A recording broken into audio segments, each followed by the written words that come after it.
assalaamu calaykum. Waxaa maalinka qiyaamaha ka soo hormari doona dhacdooyin iyo fitan aad u waaweyn, kuwaasoo wada saamayn doona dhammaan bani aadamka oo ay timahooduna la ciroobi doonaan. Rasuulkeena Muxamed calayhi salaatu wassalaam ayaa inooga warramay calaamadahani, wuxuuna inoo sheegay in markii ay dhacaan calaamadahani ay muujin doonaan in maalinka qiyaamuhu uu aad u dhow yahay. Qaar ka mid ah calaamadahan ayaa ah kuwo horay u soo dhacay, waxaana ka mid ah kuwo dhacay sanadihii ugu dambeeyay, waxaana ku sheegi doonaa muuqaalkan gudihiisa. Waxaa kaloo ka mid ah kuwo aanan weli dhicin, balse waxa ka haray adduunyadan ayaa ah wax aad u yar.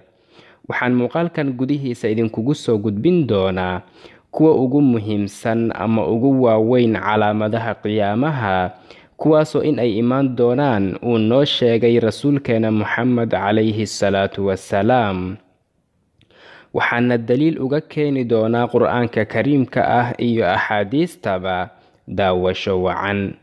Balse ka hor intaanan bilaabin, haddii aad nagu cusub tahay, fadlan ha iloobin janalka inaad subscribe saarato si aad inoo dhiirageliso, gambaleelkana furo si ay kuu soo gaaraan muuqaaladeena xiga. Waxay calaamadaha qiyaamuhu u qaybsamaan laba qaybood oo kala ah: calaamadaha yaryar iyo calaamadaha waaweyn. Calaamadaha yaryar waxaa ka mid ah kuwo horay u soo dhacay. Waxaa kaloo ka mid ah kuwo soo baxay sanadahan dhow. Waxaa kaloo ka mid ah kuwo soo bixi doona mustaqbalka. Alle unbaana garanaya xilliga ay dhici doonaan. Calaamadihii horay u soo dhacay ee dhammaaday waxaa ka mid ah soo bixiddii nabigeena Muxamed calayhi salaatu wassalaam iyo dhimashadiisa, iyo kala dhambalmiddii dayaxa, iyo furashadii baytalmaqdes. Waxayna muslimiinta u suura gashay in ay furtaan baytalmaqdes xilligii sayidina Cumar bin al-Khattaab radiyallahu tacaala canhu wa ardaah. Waxaa kaloo horay u soo dhacay dabkii ka soo baxayay Xijaaz, wuxuuna dabkan bartamihii qarnigii 7 ee hijriga ka soo baxay Madiinatul Munawwara. Wuxuuna ahaa dab aad u weyn oo ay markhaati ka ahaayeen in badan oo culimada ka mid ah. Wuxuuna yidhi nabiga sallallahu calayhi wasallam: laa taquumu الساعة حتى تخرج نار من أرض الحجاز تضيء أعناق الإبل ببصرة. qiyaamaha ma dhici doono ilaa uu dab ka soo baxo ardul xijaaz, kaasoo iftiinkiisa laga arki doono geela ku sugan Basra luqumadooda. Calaamadaha soo baxay xilligan aan ku jirno oo welina sii socda waxaa ka mid ah fitnooyinka oo aad u batay, iyo in nebinimo la sheegto, iyo dilalka iyo zinada iyo cabista khamriga oo aad u batay, iyo in la aamino midka khaa'inka ah oo kii aaminka ahaana khaa'in lagu tilmaamo, iyo cunista ribada oo aad u badatay, iyo in hoggaanka loo dhiibay cid aanan ahayn ciddii ku habboonayd, iyo in la go'doomiyey waddamada Shaam iyo Ciraaq iyo Masar, iyo in kuwii arila jirka ahaa ee fuqarada ahaa ay ku tartamaan dabaqyo dhaadheer, iyagoo ku tartamaya sidii ay ku dhisan lahaayeen una qurxin lahaayeen dabaqyo aad u dhaadheer. Waxaa kaloo ka mid ah in ay soo baxeen dumar dhar xiran oo haddana qaawan, waana waxa aan maanta ka aragno in badan oo ka mid ah dumarkeena labiskooda. Waxaa kaloo ka mid ah soo bixidda heesaha, waana waxa maanta aan aragno in ay aad u bateen, iyo badashada shahaadatu zuurka ama markhaati beenaadka iyadoo la qarinayo markhaatiga xaqa ah, iyo badashada dhulgariirada, iyo yaraanshaha ragga iyo badnaanshaha dumarka, iyo in dhulalkii carabta ee saxaaraha ahaa isku beddelayaan dhulal leh webiyo iyo dhir fara badan iyo doogba. Waana waxa dhab ahaantii haddaba ka jira jasiiratul carab iyo meelo kale oo badan.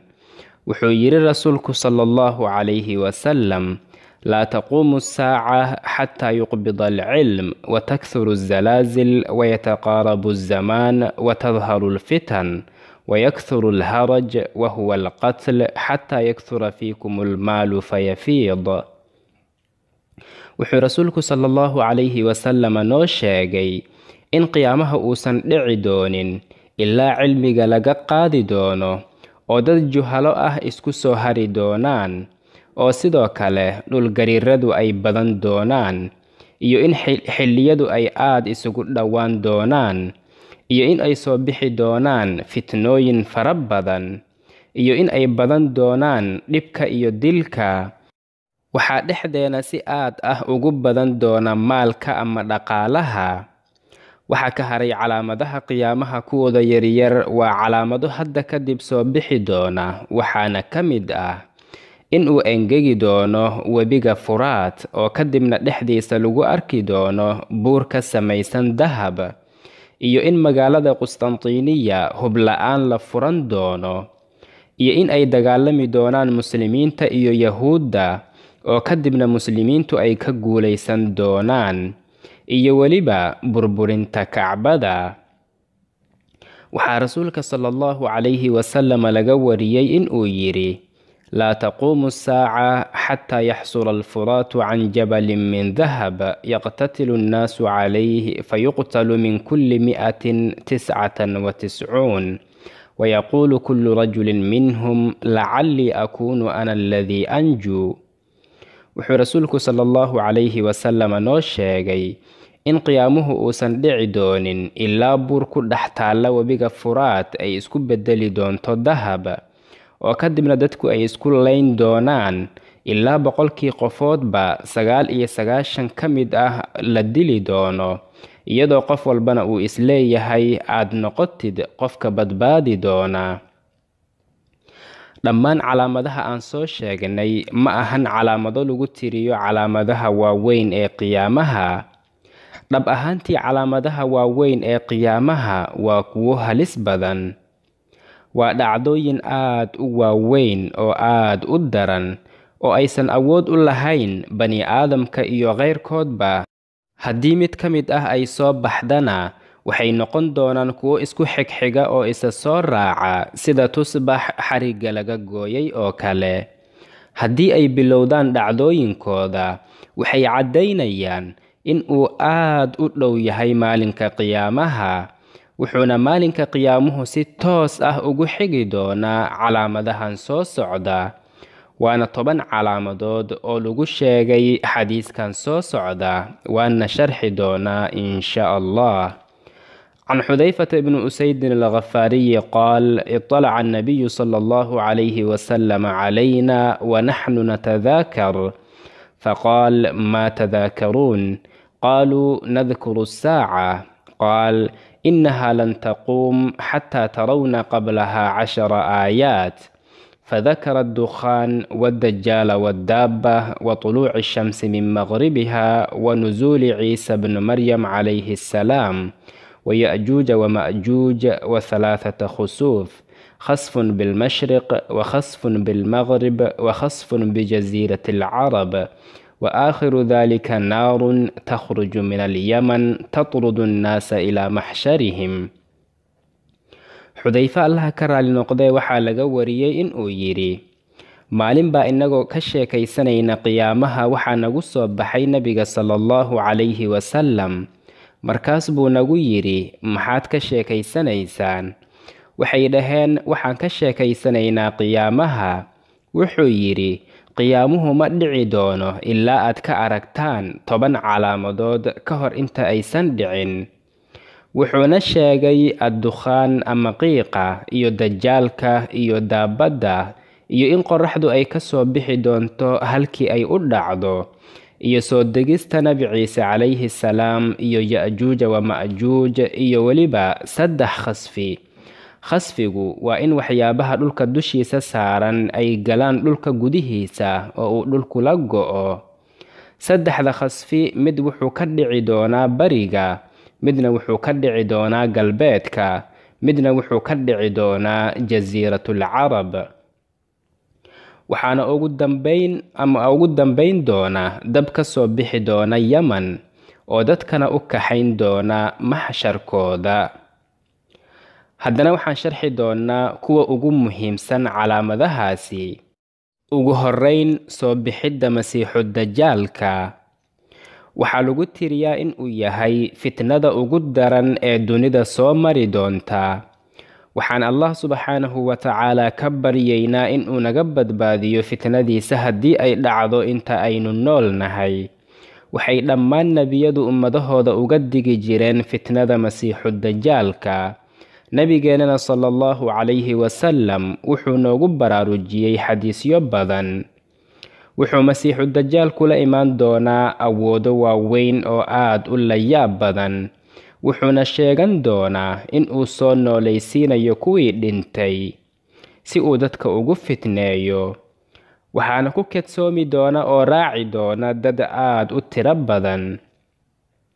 فعن أنس بن مالك عن النبي صلى الله عليه وسلم قال: ما بعث نبي إلا وأنذر أمته الأعور الكذاب ألا إنه أعور وإن ربكم ليس بأعور وإن بين عينيه مكتوب كافر. wuxuu Anas bin Malik Allah ka raali noqday nabiga sallallahu alayhi wasallam ka wariyay in uu yiri: ma jirin nabi uu Alle subxaanahu wa tacaala soo diray ilaa wuxuu ummadiisa ooga digi jiray al-acwar al-kadhaab ama acwarkii beenlowga ahaa. war hooy ogaada waa acwar oo wuxuu leeyahay hal il oo keliya, rabbigiinuna subxaanahu wa tacaala ma ahan mid acwar ah.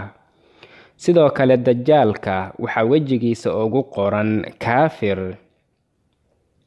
sidoo kale Muslim ayaa wuxuu wariyay in rasuulku sallallahu calayhi wasallam maalinkii uu dadka uga digayay dajaalka uu yiri: waxaa laba indhood dhexdooda ugu qoran kaafir. waxaana akhrin doona qofkii necab camalkiisa, ama waxaa akhrin doona qof walba oo mu'min ah. wuxuu kaloo yiri: ogaada in uusan jiri doonin qof idinka mid ah oo arki doona rabbigiisa ilaa uu ka dhinto. waxaa sidaas wariyay Muslim. qodobka labaad waa soo degista Ciise bnu Maryam. wuxuu Alle subxaanahu wa tacaala yiri: wamaa qataluuh wamaa salabuuhu walaakin shubbiha lahum. ma aysan dilin mana aysan salbinin, balse waa loo ekaysiiyey. waxaa aayaddan ku jirta ishaaro muujinaysa in Nabi Ciise calayhi salaam uu soo laaban doono aakhiru zamaanka, iyo in soo degistiisu ay tahay calaamad muujinaysa in qiyaamuhu uu soo dhow yahay. عن أبي هريرة رضي الله عنه أن النبي صلى الله عليه وسلم قال: ليس بيني وبينه نبي، يعني عيسى، وإنه نازل، فإذا رأيتموه فاعرفوه، رجل مربوع إلى الحمرة والبياض بين ممصرتين كأن رأسه يقطر، وإن لم يصبه بلل، فيقاتل الناس على الإسلام، فيدق الصليب، ويقتل الخنزير، ويضع الجزية، ويهلك الله في زمانه الملل كلها إلا الإسلام، ويهلك المسيح الدجال، فيمكث في الأرض 40 سنة، ثم يتوفى فيصلي عليه المسلمون. أبو هريرة وحو نبي صلى الله عليه وسلم كوريي إن يري: ma jiro nebi kale oo inoo dhaxeeyay aniga iyo Nebi Ciise. Nebi Ciise waa uu soo degi doonaa. haddaad aragtaan waxaad ku garanaysaan waa nin midabkiisu uu u dhaxeeyo casaan iyo caddaan. wuxuu ku soo degi doonaa 2 manaaradood dhexdooda.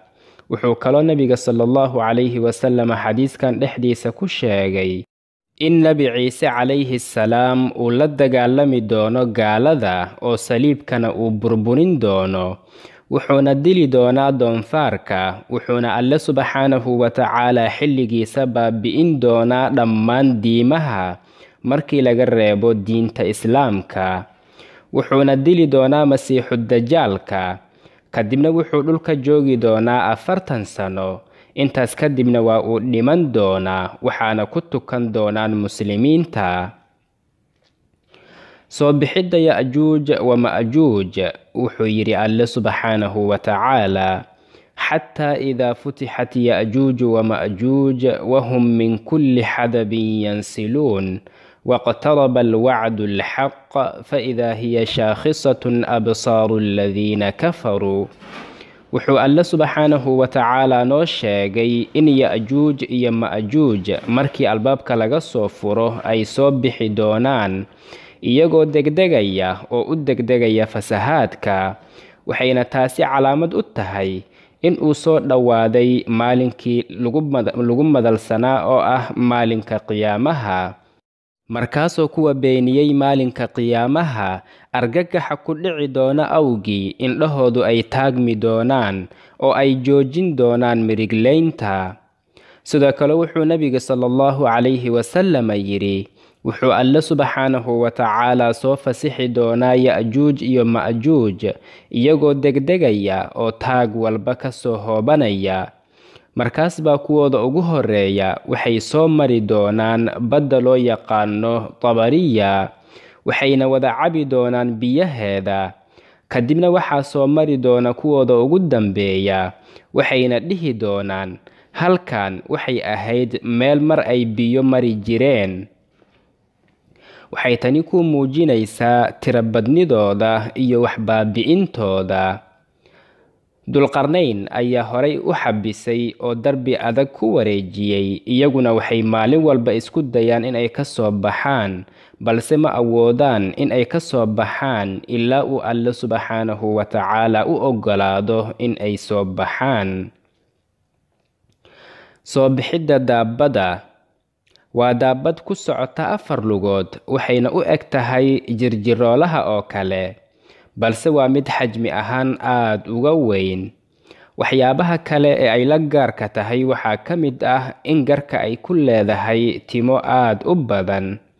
cali bin abi taalib allaha ka raali noqday ayaa isagoo sifaynaya wuxuu yidhi waa daabad leh baalal iyo dufba, sidoo kale waxay lugaha ku leedahay qoobka sida xoolaha oo kale, balse ma lahan seen sida xoolaha oo kale. sidoo kale waxay garka ku leedahay timo badan. daabaddan ayaa ka soo bixi doonta dhulka, balse ma jirto cid garanaysa halka ay ka soo bixi doonto. waxayna samayn doontaa mucjizooyin iyo waxyaabo aad u layaab badan.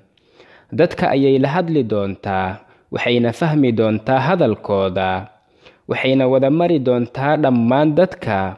waxay qofka mu'minka ah ku samayn doontaa calaamad gaar ah, sidoo kale gaalkana waxay ku samayn doontaa ama ku calaamadayn doontaa calaamad gaar ah. وعن أبي هريرة رضي الله عنه قال رسول الله صلى الله عليه وسلم تخرج الدابة ومعها عصا موسى عليه السلام وخاتم سليمان عليه السلام فتخطم الكافر. قال عفان أي تخطم أنف الكافر بالخاتم وتجلو وجه المؤمن بالعصا، حتى إن أهل الخوان فيجتمعون على خوانهم فيقول هذا يا مؤمن ويقول هذا يا كافر. wuxuu rasuulku sallallahu calayhi wasallam xadiiskan gudihiisa noogu sheegay in daabaddu ay soo bixi doonto iyadoo ay la socdaan ushii nebi muuse calayhi salaam iyo faraantigii nebi suleymaan calayhi salaam. faraantiga ayay qofka gaalka ah sanka ugu shaabadayn doontaa, waxayna ugu qori doontaa kaafir. ushana qofka mu'minka ah ayay wejiga ugu qori doontaa mu'min, ilaa dadku ay marka ay meelaha isugu yimaadaan ay kala garan karaan kan mu'minka ah iyo weliba kan kaafirka ahba. waxaan calaamadahan iyo kuwa dhimanba sida ay ugu kala horeeyaan iyagoo faahfaahsan ku sharxi doonaa muuqaaladeena xiga insha allahu tacaala. wuxuu yidhi alle subxaanahu wa tacaala ina asaacata aatiyatun akaadu ukhfiiha litujzaa kullu nafsin bima tascaa falaa yasudannaka canha man laa yu'minu biha. wuxuu alle subxaanahu wa tacaalaana leeyahay saacadda qiyaamuhu waa mid imaanaysa, mana jiro qof aanan aniga ahayn oo garanaya xilliga ay dhici doonto. naf walbana waxaa laga abaalmarin doonaa wixii ay kasbatay. wuxuu Alle subxaanahu wa tacaala sidoo kalena leeyahay ha raacina kuwii qiyaamaha beeniyey ee rabbigooda ku caasiyey ee hawadooda iska raacay waddadooda. qofkii raacana wuxuu noqon doonaa mid khasaaray oo iyaga naarta la geli doona walciyaadu billaah. sidoo kale waxaa rasuulkeena Muxamed calayhi salaatu wasalaam ka sugan in uu yidhi bucithtu ana wasaacatu haakada wa ashaara bicisbacayh. waxaa la isoo saaray iyadoo aniga iyo qiyaamuhu aan sidaan isku nahay, wuxuuna ku tilmaamay labadii safarood. waxayna taasi muujinaysaa in qiyaamuhu uu aad u dhow yahay oo uu aad u soo degdegayo. waxaan filayaa inaad ka wada faa'iidaysateen muuqaalkan. haddii aad ka faa'iidaysatay fadlan ha iloobin inaad like saarto oo aad u sii sheer garayso asxaabtaada. haddii aad nagu cusub tahayna fadlan ha iloobin janalka inaad subscribe saarato si aad inoo dhiiro geliso, gambaleelkana furo si ay kuu soo gaaraan muuqaaladeena xiga. hana iloobina inaad aragtiyadiina noogu reebtaan qaybta hoose ee commentiska. هذا والله سبحانه وتعالى أعلى وأعلم، وصلى الله وسلم وبارك على سيدنا محمد وعلى آله وصحبه أجمعين، والسلام عليكم ورحمة الله وبركاته.